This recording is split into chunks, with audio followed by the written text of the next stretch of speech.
Prezados amigos e amigas, uma boa noite para todos nós. Que Jesus, nosso mestre e amigo de todos os momentos, nos abençoe, nos inspire e envolva nas reflexões dessa noite, que possamos recolher realmente um material que nos seja útil às nossas meditações pessoais, à resposta para as perguntas a que todos nos fazemos quanto às questões da vida, as dores, as lutas, que possamos não só encontrar consolo, como também estímulo, como chamado à vida maior a que estamos destinados. É esse o nosso intuito, rogando a espiritualidade que nos possa amparar. Para mim, é uma alegria estar nessa casa de volta, depois de alguns anos, revendo corações queridos, e tendo essa oportunidade, então, de juntos podermos refletir sobre a grandeza dessa doutrina que nos beneficia. E temos falado sempre que um dos maiores tesouros do Espiritismo é justamente a literatura espírita.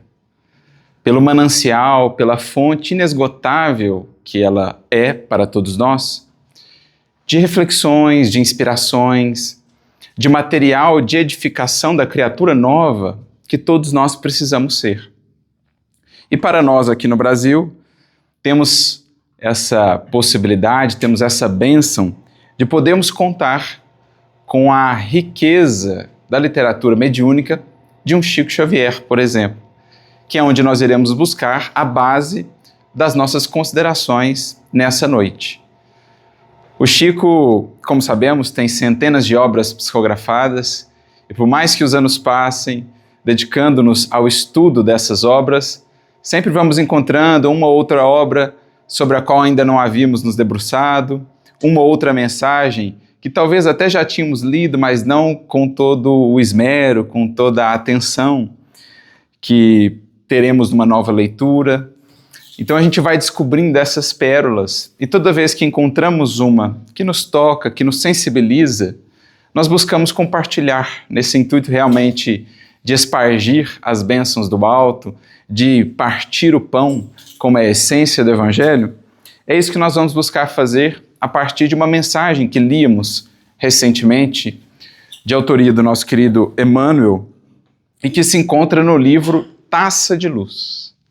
Os títulos das obras do Chico são também, muitos deles, bastante interessantes. Uma taça de luz. No capítulo de número 20 desta obra, então, vamos encontrar essa mensagem do Espírito Emmanuel, que terá por título Atendamos ao Senhor. E aqui a gente já começa a penetrar no que é o eixo central desta mensagem.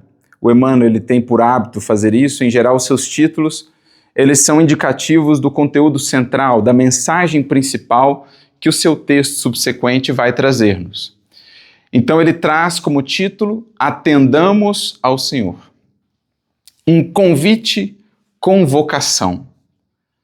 Toda criatura, à medida que amadurece espiritualmente, que desperta e se inteira das suas responsabilidades espirituais, ela vai entendendo com cada vez mais clareza que existe um imperativo da vida, para o qual antes ela não estava desperta. Buscava saciar os seus apetites, estava voltada para as questões de ordem mais material, desejos, paixões. Em torno disso gravitava a sua mente. Mas a vida tem os seus meios de ir nos educando. A dor, as decepções, as frustrações que vamos vivenciando com a matéria, que cedo ou tarde começamos a perceber não é capaz de nos satisfazer. É então que a criatura começa a voltar a sua mente, o seu coração para novas buscas, novos horizontes, já que aqueles outrora tão restritos horizontes da matéria, das sensações, já não correspondem mais aos seus anseios. É aí que ela começa a sentir, com cada vez mais vigor, a necessidade de outros tipos de alimento. Dentre eles, talvez o mais fundamental, aquele que de fato nutre a evolução: luz. Luz que traga discernimento. Discernimento que desvele para a criatura responsabilidade. Está aí, segundo o que nos ensina o Espiritismo, o fundamento da evolução. À medida que se esclarece, o espírito reconhece novos horizontes e com eles novos deveres, para os quais antes não se atentava. Então antes ele vivia no terra a terra da vida, quase que apenas atendendo às necessidades mais básicas do ponto de vista fisiológico ou corporal. Mas somos espíritos, e cedo ou tarde o espírito compreende que só a matéria não é capaz de satisfazê-lo integralmente. É então que ele se volta para a busca da luz, de outra forma de elemento menos material. E essa luz aclara a sua consciência, bússola divina em nós, e ela é que aponta para a criatura novos rumos. Convida ela a novas estradas, a novas buscas na imensa jornada da vida. Mas à medida que os horizontes vão se desvelando para ele, também vão surgindo novos estímulos, novos deveres. Uma coisa é vislumbrar a meta, uma nova meta, um novo horizonte. Outra coisa é chegar até lá. E é aí que surgem dentro da criatura não só esses estímulos, mas também esses chamamentos, convites ao dever. E um dos imperativos mais centrais que se desvela ao espírito que amadurece é justamente esse: atender ao Senhor. Nas etapas iniciais da evolução, o espírito gravita em torno do atendimento do seu querer, dos seus desejos. Nas etapas mais maduras da evolução, o espírito passa a gravitar em torno do querer divino, da vontade de Deus. É isso que está simbolicamente representado nessas duas figuras do Evangelho, nestes dois arquétipos, melhor dizendo, do Evangelho e das Escrituras de um modo geral. O primeiro Adão, que é um símbolo da criatura humana, materializada, autocentrada, voltada para si, regida pelo egoísmo. O que naquela metáfora do Gênesis nós temos ali? Adão tinha uma orientação divina, o que não fazer e o que fazer. Mas diante da tentação, como ele procede? Ao invés de atender à vontade divina, pela sua atitude é como se ele dissesse: não me importa a vontade divina, atenderei ao meu desejo, quero ceder, e cai na tentação. Simbolicamente poderemos escrever isso na forma de uma frase, e logo entenderão por que escrevemos assim esse acontecimento. É como se o primeiro Adão, que é um símbolo, é um arquétipo, não é um ser, né, único propriamente, é uma representação, é como se ele dissesse assim para Deus: mas que não seja feita a sua, Pai, mas a minha vontade.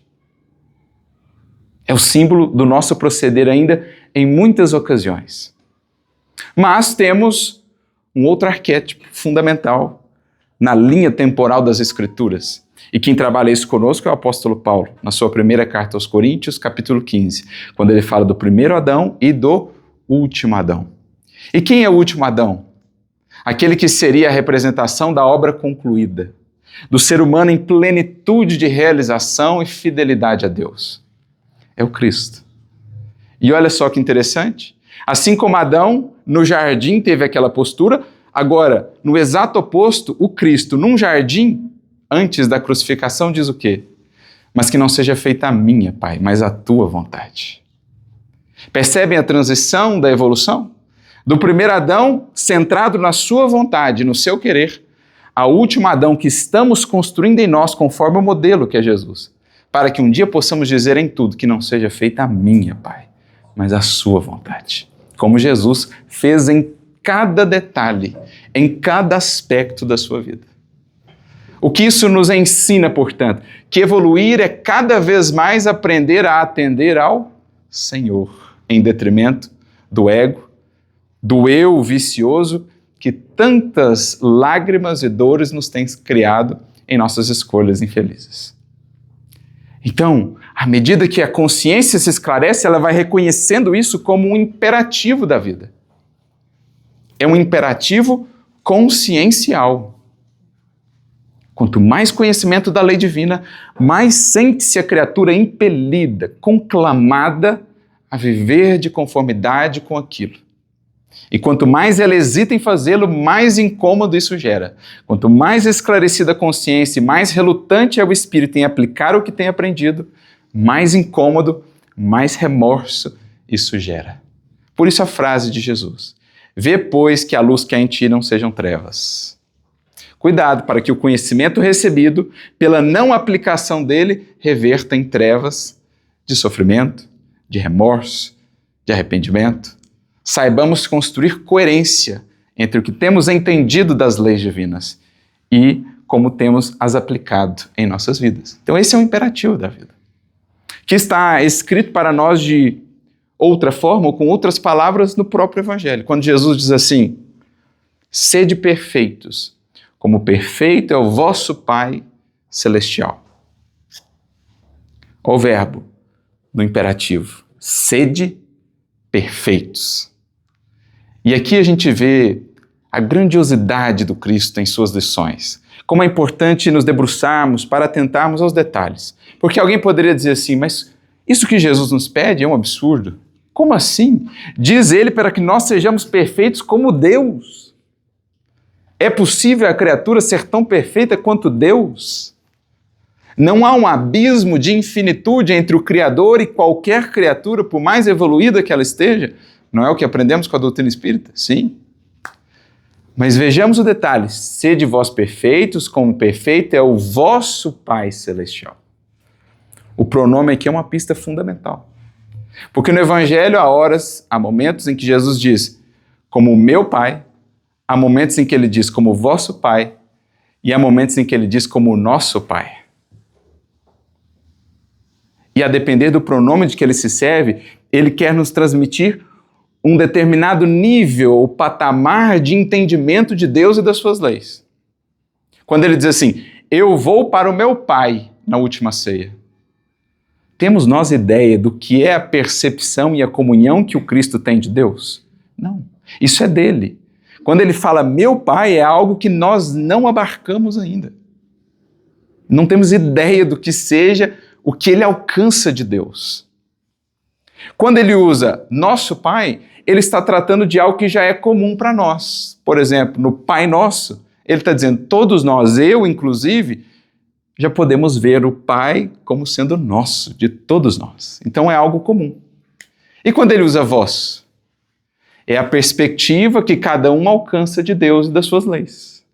Então é proporcional. Cada espírito será cobrado proporcionalmente ao que ele já apreende das leis divinas. Não faz todo sentido? Não é a perfeita justiça em aplicação? Afinal de contas, imaginemos só se fôssemos cobrados segundo o entendimento que o Cristo já tem de Deus. Estaríamos esmagados. Não suportaríamos. Somos cobrados segundo o que nós já conseguimos entender de Deus, o que não significa isenção de responsabilidades, porque já conhecemos muitas coisas, especialmente no Espiritismo. Mas o vosso aqui é a chave da lição, porque olha só como se torna agora a orientação: sede vós perfeitos, como perfeito é o vosso Pai. Então, para o espírito que está nesse patamar, ele alcança um determinado horizonte aqui. Esse horizonte aqui estabelece para ele determinados deveres conscienciais, que são distintos do espírito que já está aqui e alcança um patamar, um horizonte que está aqui. Esse espírito aqui tem deveres muito maiores, responsabilidades maiores do que o espírito que está neste patamar com esse horizonte.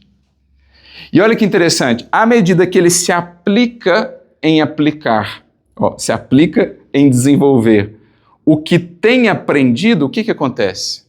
Ele evolui. Evoluir significa o quê? Escalar os degraus da evolução. Quando você escala o degrau, o que você não via no degrau de baixo, você passa a ver no degrau de cima. Então olha que fantástico, é um processo que nunca termina, como que uma espiral de evolução. Desenvolvendo-me a partir do que eu já apreendo de Deus, eu cresço. Crescendo, eu vejo novos horizontes. Novos horizontes trazem novos deveres. No esforço de aplicá-los, eu cresço mais uma vez. E assim, indefinidamente. Porque é o imperativo da vida que vai se tornando cada vez mais claro e mais amplo à medida que o espírito progride, ascende na escada da evolução. É o que Emmanuel vai dizer para nós quando trata do dever no livro Pensamento e Vida, ou o Espírito Lázaro, quando também aborda esse tema no Evangelho segundo o Espiritismo, ele diz assim, o Espírito Lázaro: o dever cresce e irradia sob mais elevadas formas em todos os estágios superiores da humanidade.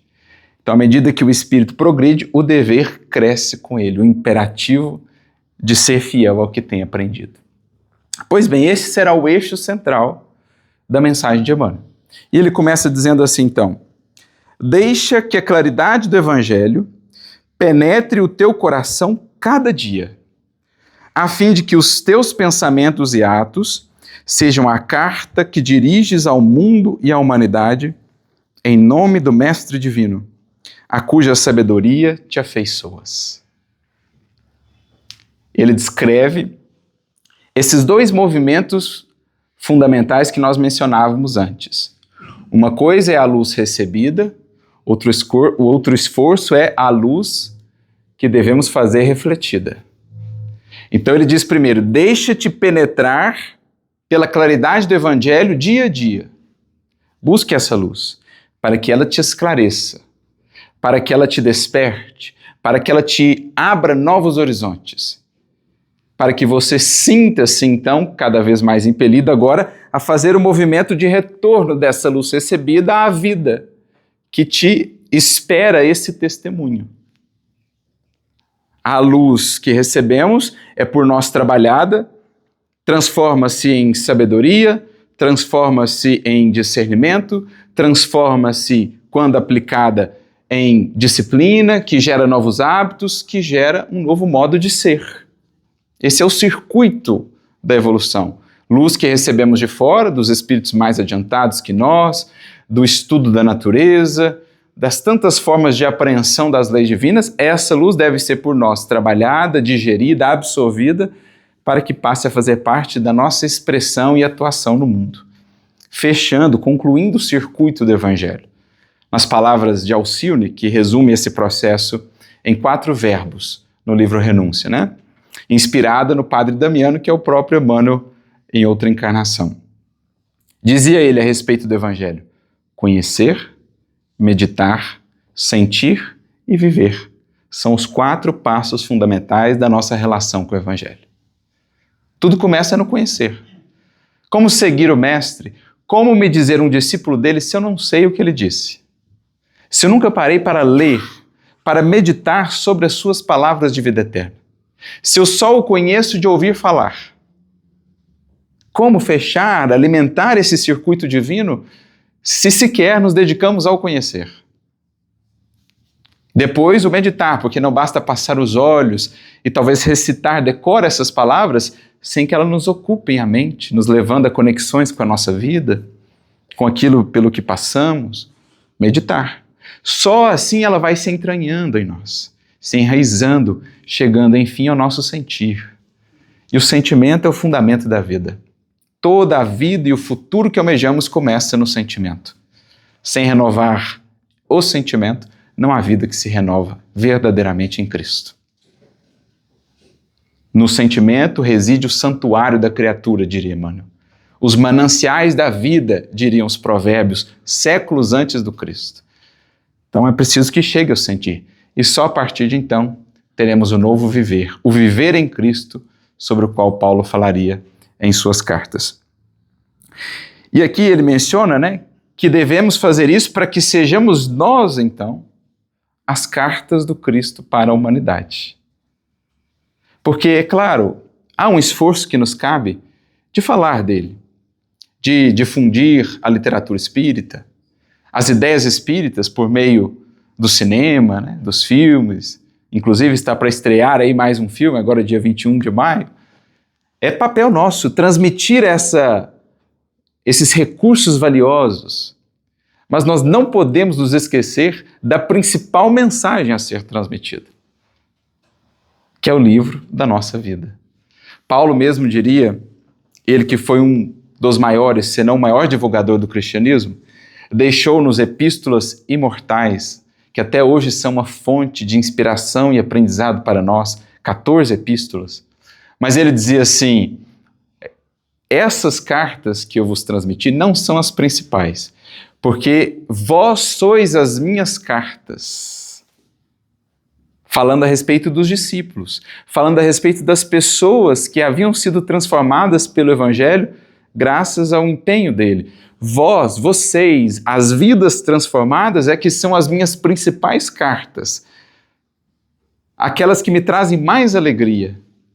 Claro que uma epístola aos Coríntios é valiosa, a primeira, a segunda. Uma epístola aos Romanos, valiosíssima. Aos Gálatas, Filipenses, Colossenses, Timóteo, Tito, todas valiosas. Mas mais ricas do que estas foram as vidas transformadas de Lucas, de Tito, de Timóteo, de Trófimo, de Barnabé, de Ananias, daqueles corações com os quais ele pôde conviver. Então ele dizia, essa é a minha principal obra. Não as cartas escritas nos pergaminhos, com tinta, mas aquelas escritas nas tábuas dos corações, com o Espírito de Deus vivo. É o que Paulo dizia há 2000 anos. E é o que Emmanuel, como fiel discípulo de Paulo, vem nos relembrar. Nossa vida precisa ser uma mensagem que fale sem palavras do quanto o Evangelho pode transformar uma existência. Do quanto a Boa Nova preenche uma vida de propósito, de esperança, de sentido, de alegria. É preciso, e nós espíritas entendemos isso com muita clareza pelo que aprendemos dos espíritos, é preciso que entendamos que nós não nos comunicamos apenas por palavras sonoras. Cada espírito, cada um de nós que aqui estamos, encarnados ou não, temos uma psicosfera nos circundar, que fala por si, pela simples presença.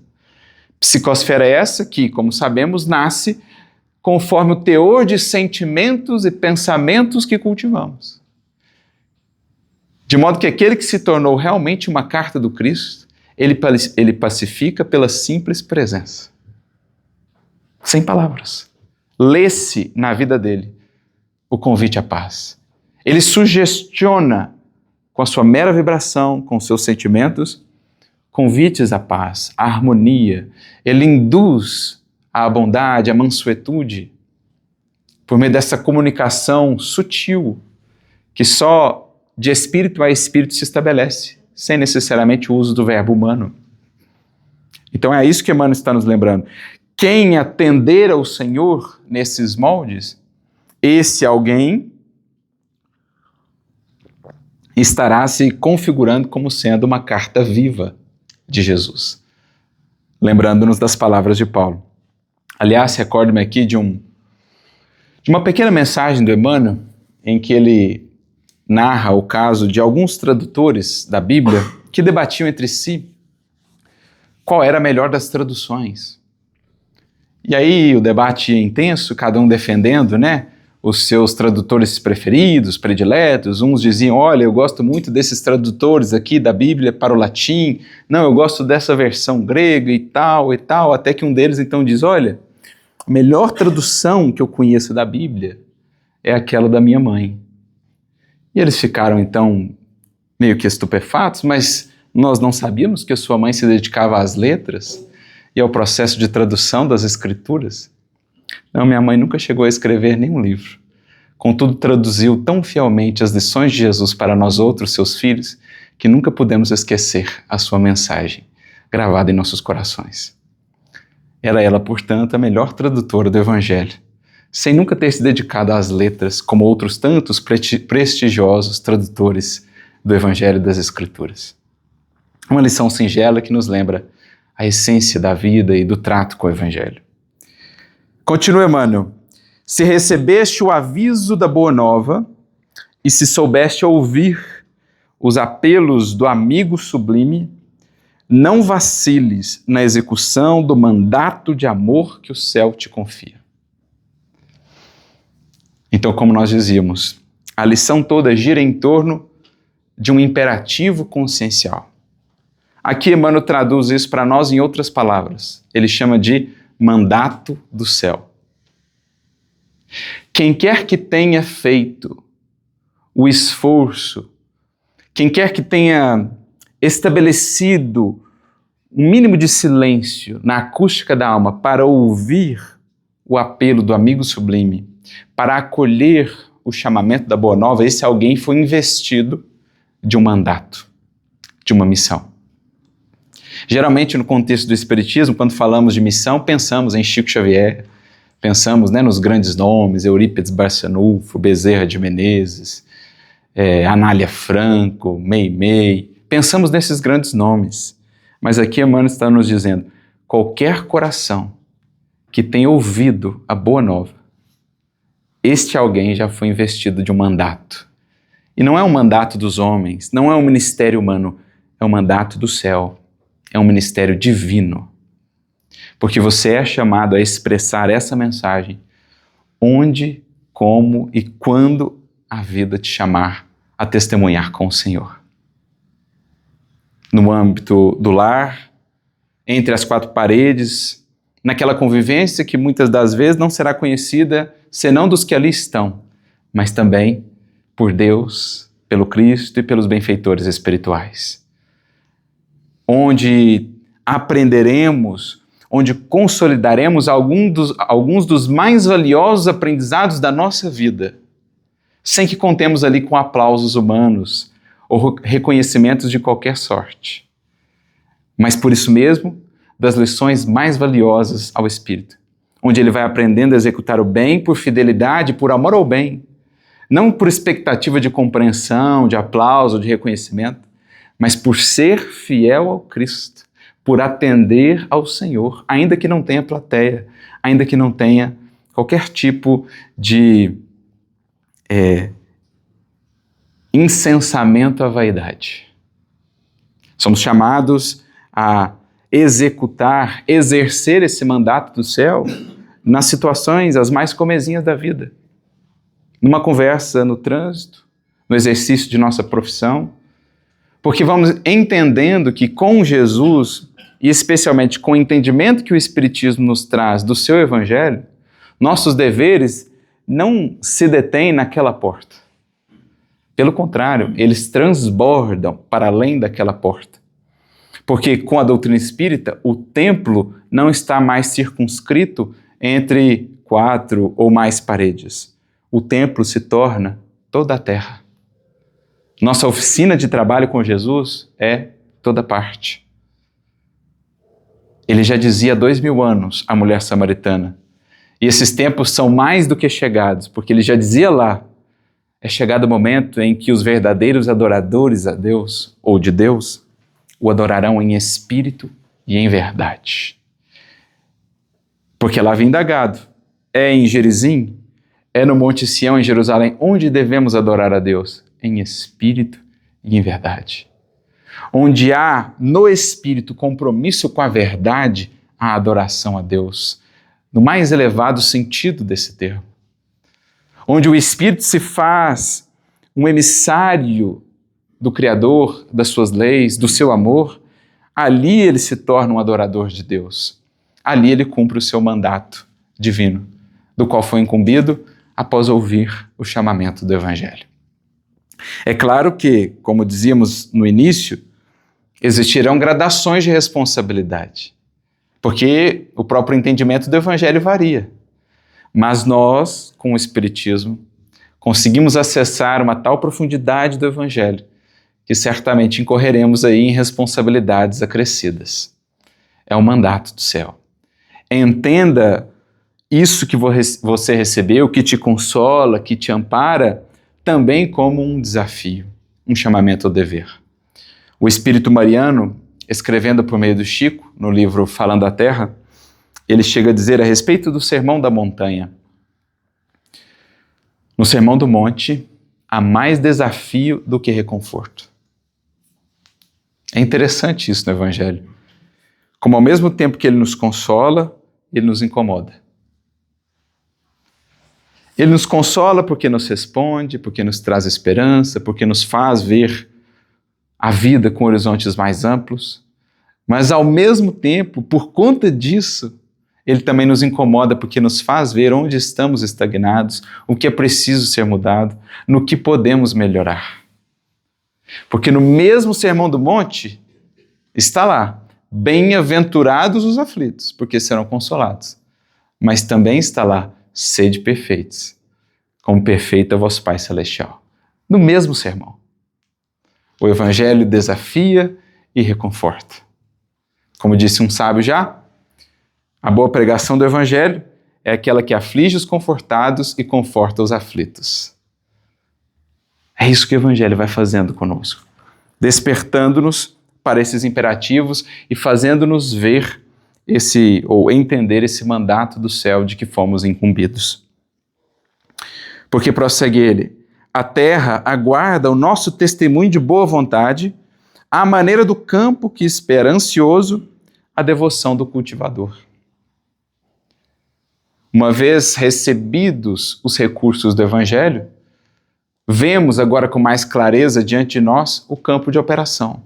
A vida, o mundo espera de nossa parte testemunhos que possam ofertar luz, consciência, esperança, esclarecimento. O mundo espera sejamos, onde fomos colocados por Deus, uma árvore frutífera, fecunda, a ofertar muitos frutos, flores, perfume, que remeta as criaturas a Deus, a esperança nas forças superiores da vida. Mas o mundo também espera daqueles que se colocam na condição de discípulos de Jesus o testemunho de fidelidade, que possa demonstrar que não existe real caminho de crescimento que não passe por disciplina, abnegação, renúncia, sacrifício pessoal. O mundo espera corações que possam testemunhar essas rotas, porque as outras, já tão percorridas, milenarmente conhecidas, estão dando sempre nos mesmos pontos e abismos. As criaturas anseiam por novos caminhos, e é por isso que, passados 2000 anos, qual a maior novidade na Terra, como dizia Chico? Quando é indagado, qual a novidade que vem do lado de lá, Chico? Meu filho, a novidade segue sendo a boa nova. Não há algo mais novo, mais atual e mais pertinente do que ela para as criaturas humanas. É o que o mundo espera da criatura. Não que Jesus nos force ou nos violente a nada, mas, dentro daquele processo esclarecido no início, a luz aclara e a consciência esclarecida é uma grande professora e disciplinadora. Ela nos conclama, ela nos convoca. Porque, recordo-me aqui da frase de um grande espírita, também um dos pioneiros desse estudo do Evangelho no Brasil, especialmente lá em Minas Gerais, seu Honório Abreu. Ele dizia a respeito do Espiritismo, e podemos desdobrar isso também para o Evangelho, ele dizia assim: o Espiritismo não exige nada, mas espera tudo.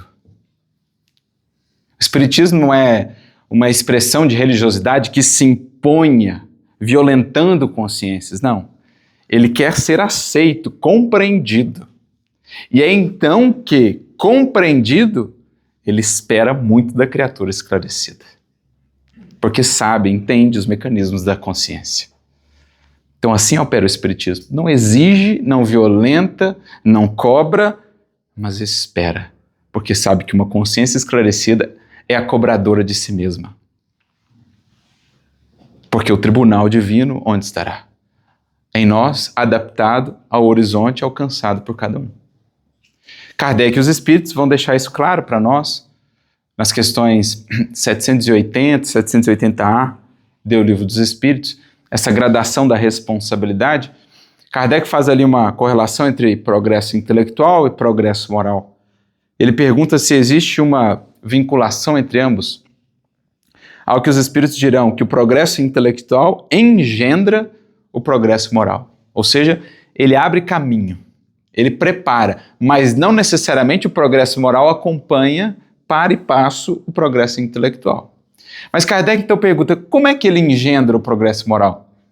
O que está por trás desse mecanismo? Eles dizem assim, é que o progresso intelectual torna gradualmente mais compreensíveis o bem e o mal. Desde então a criatura pode discernir e escolher. O desenvolvimento da inteligência acompanha o desenvolvimento do livre-arbítrio acompanha o da inteligência e aumenta a responsabilidade dos atos. Está aí o mecanismo-chave a operar em cada criatura, encarnada ou desencarnada. Mais progresso intelectual, mais luz. Com luz, mais discernimento entre o bem e o mal. Com isso, espera-se escolhas mais lúcidas, mais conscientes. Quando não, mais responsabilidade pelos atos, mais dores, mais remorsos, e aí a curva retorna de novo à mesma experiência para que se escolha com mais consciência. Assim é o mecanismo da evolução. Perfeito. Não poderia existir uma justiça mais bem estruturada do que essa. Como diria o próprio Kardec, a mais bela e profunda síntese da justiça de Deus em toda parte não poderia vir senão dos lábios do próprio Mestre, quando diz: a cada um segundo as suas obras. Está aí o fundamento da justiça de Deus em todas as partes. Em qualquer recanto do universo ilimitado que formos, lá operará o mesmo princípio, a reger a vida de todos os espíritos. Por isso continua: não hesites. Ao redor de teus passos, a começar de teu próprio ambiente doméstico, há cipoais de aflição e charco de angústias, espinheiros de discórdia e pedregulhos de incompreensão, desafiando-te a capacidade de servir. Para quem vê a vida pelas aparências, dificilmente esse alguém conseguirá ver além da imagem exterior. Quantas criaturas não caminham no mundo bem postas, bem vestidas, aparentemente triunfantes, mas que trazem dentro de si um cipoal de aflição, charcos de lágrimas, espinheiros de discórdia, pedregulhos de incompreensão. Para ver isso, para acessar o íntimo das criaturas que convivem conosco, às vezes dentro do lar mesmo, é preciso profundidade de olhar. E só há uma força na vida que traz profundidade de olhar, que traz penetração a uma alma: amor. É a luz da vida. Ela vence as barreiras. E ao invés de me deter na imagem da criatura que aparentemente está muito bem, eu consigo ver, sentir, intuir aflições, dificuldades. Eu consigo ter um outro olhar, aquilo que me desafia, a convivência difícil, a postura inadequada. Ao invés de ser só um motivo de queixa, será para mim agora uma fonte de compaixão, de entendimento, de compreensão da natureza humana, assim como os nossos benfeitores têm olhado para nós. Não vendo a criatura problema, o espírito problemático, impossível de ser educado, não, vendo antes aquele que carece de mais paciência, de mais amor, de mais investimento. Como o lavrador, ou o jardineiro que não desistirá da plantinha porque ela está murcha, não está conseguindo produzir. Pelo contrário, cerca-la com mais adubo, com mais água, com mais carinho, até que possa produzir. Assim, aquele que se alista na seara de Jesus. É com ele um jardineiro das almas, um cultivador dos corações. Mas para isso é preciso ver além das aparências, do imediatismo. Nessa vida tão corrida, estamos reunidos sob o mesmo teto, mas tão distantes espiritualmente. Não conseguimos dialogar, não conseguimos nos entender, porque tem faltado aquilo que nos vincula. E aquilo que torna toda a relação humana uma fonte de aprendizado. Seja ela difícil, seja ela agradável. O que dá sentido a tudo é o amor. Um amor cada vez mais sublime, mais divino, menos exigente, mais doador. Esse é o amor que o Senhor nos ensinou. Escutemos o celeste orientador e retiremo-nos da torre escura em que nosso eu se refugia para o exame sistemático das consciências alheias, de modo a ombrearmos fraternalmente com todos aqueles que reclamam nosso entendimento e cooperação. Então o que Emmanuel está dizendo? Que até aqui, de onde surgem muitos dos nossos problemas de convivência, nós nos insulamos na torre escura do eu, colocamos-nos numa torre de marfim como se fôssemos o suprassumo da humanidade. Não somos nós a fonte do problema, jamais. É sempre o outro. E lá de nossa torre olhamos para as demais criaturas como quem vê de cima para baixo a condenar o erro desse, daquele, o problema desse e daquele. Porque vemos de longe, não vemos adequadamente, porque nos colocamos falsamente numa posição de superioridade, iludidos e isolados nessa torre escura do eu. Pede-nos, Jesus, desçamos dessa torre e vamos ombrear, ombro a ombro, proximidade, olho no olho. Vamos ombrear com as criaturas humanas e veremos que muitos dos problemas delas são também os nossos, antes não vistos. Que elas muitas vezes são, na verdade, espelhos que nos fazem ver a nós mesmos em nossas dificuldades. Lembremos da lição, da trave e do cisco. O cisco para o qual somos tão atentos no olho alheio, a trave a nos cegar, a nos toldar a visão e que ignoramos completamente. É preciso ir a campo, ir à convivência, servir, e é no serviço que nos conhecemos. É, como dizia Gandhi, esquecendo-nos que nos encontramos, esquecendo-nos no serviço do bem que encontramos a nós mesmos, num propósito maior e mais profundo de vida, de experiência, de aprendizado. É isso, o que é a essência do Evangelho. É o que Jesus diz a Paulo quando ele iniciar a sua jornada, né? Ele, sem saber o que fazer, depois da conversão em Damasco, Senhor, para onde ir? Jesus diz apenas para ele, levanta-te, entra na cidade e lá te será dito o que convém fazer. É uma fala profundamente simbólica. Levanta-te e entra na cidade, isto é, Paulo, vai a campo, vai ao encontro dos corações e por meio deles eu vou te conduzindo. Por meio das circunstâncias, no serviço do bem, você vai ouvir a minha palavra, entenderá a minha condução. Não te isoles, vá servir. Hoje mesmo é dia de começar. E ele então arremata, Emmanuel, efetivamente, os falsos profetas que confundem os semelhantes são portadores de amargurosas experiências para a vida comum. Jesus nos alertou que surgiriam muitos falsos profetas aos tempos dele, nos tempos que agora vivemos, sobretudo agora. Falsos profetas da espiritualidade, entre encarnados, falsos profetas da educação, da filosofia, da ciência, da religião, falsos profetas em muitos âmbitos. Estes trazem, sim, amargurosas experiências para outras criaturas invigilantes que acolhem as suas sugestões, mas, acima de tudo, para si próprios, que terão de arcar com as consequências de sua sementeira infeliz. Contudo, diz ele, tornando-se passíveis de repressão da justiça divina, mas não nos esqueçamos. E aqui é o arremate profundo, forte, desafiador. Não nos esqueçamos de que o aprendiz do Evangelho, em fuga dos testemunhos que lhe competem na aplicação com o Senhor, procurando enganar a si mesmo, é, de todos os falsos profetas, o mais lastimável e o mais infeliz. Nós, meus amigos, em fugindo à aplicação do que temos aprendido, poderemos ser mais lastimáveis e mais infelizes do que os falsos profetas que talvez confundem a sociedade, a humanidade em suas teias de ilusão. Porque na análise da justiça divina em nós, chegaremos a compreender mais cedo ou mais tarde que abdicamos por nós mesmos da possibilidade de crescer com Cristo, que abrimos mão de valiosíssimas oportunidades nesta encarnação, tendo ao nosso lado o Evangelho e o Espiritismo a nos amparar. Não sejamos, pois, falsos profetas, conhecendo a mensagem dela falando, sem que possamos expressá-la em nossa vida. É claro que distamos muito ainda da perfeição, mas que existe em nossa vida coerência.